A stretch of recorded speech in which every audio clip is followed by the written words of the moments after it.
ചില പേഷ്യൻസ് വരുന്ന സമയങ്ങൾ പറയാറുണ്ട് വയറിനകത്ത് നല്ല എരിച്ചിൽ പോലെ അനുഭവപ്പെടുന്നുണ്ട്. കഴിച്ച തന്നെ ടോയ്ലറ്റിലേക്ക് പോകാനെന്ന് തോന്നലുണ്ട്. ഭക്ഷണം കഴിക്കാനൊന്നും തോന്നുന്നില്ല. ഒക്കാനം പോലെ അനുഭവിക്കുന്നുണ്ട്. അതേപോലെ വായിൻ്റെ അകത്ത് അൾസേഴ്സ് ഉണ്ട്, അല്ലെങ്കിൽ മുറിവുകളുണ്ട്. ഇത്തരം സിംറ്റംസ് നിങ്ങളുടെ ശരീരത്തിൽ കാണിക്കുന്നുണ്ടെങ്കിൽ ഇത് ഗ്യാസ്ട്രിക് അൾസർ അല്ലെങ്കിൽ വയറ്റിലെ പുണ്ണ് എന്ന അസുഖത്തിന്റെ സ്റ്റാർട്ടിംഗ് ആണെന്നുള്ളത് മനസ്സിലാക്കാം. എന്തൊക്കെയാണ് ഇതിന്റെ പ്രധാനപ്പെട്ട കാരണങ്ങൾ? നമുക്ക് മെന്റലി നല്ല സ്ട്രെസ്സും കാര്യങ്ങളുണ്ടെങ്കിൽ ഇത്തരം പ്രശ്നങ്ങൾ വരാം.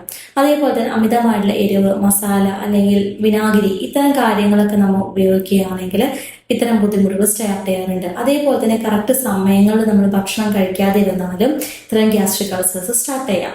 അതേപോലെ തന്നെ ആൽക്കഹോൾ, സ്മോക്കിംഗ് ഇതൊക്കെ ഉപയോഗിക്കുന്ന ആളുകളിലും ഇത്തരം ബുദ്ധിമുട്ടുകൾ വിട്ടുമാറാതെ വരാം. അൾസർ വരാനുള്ള കാരണം എന്താണോ അത്തരം കാരണങ്ങളെ കണ്ടെത്തി കൂടെ ഹോമിയോപ്പതി പോലത്തെ മരുന്നുകൾ കൂടി കഴിക്കുകയാണെങ്കിൽ ഗ്യാസ്ട്രിക് അൾസർ പോലത്തെ പ്രശ്നങ്ങൾ നമുക്ക് പൂർണ്ണമായിട്ടും മാറ്റിയെടുക്കാൻ സാധിക്കും.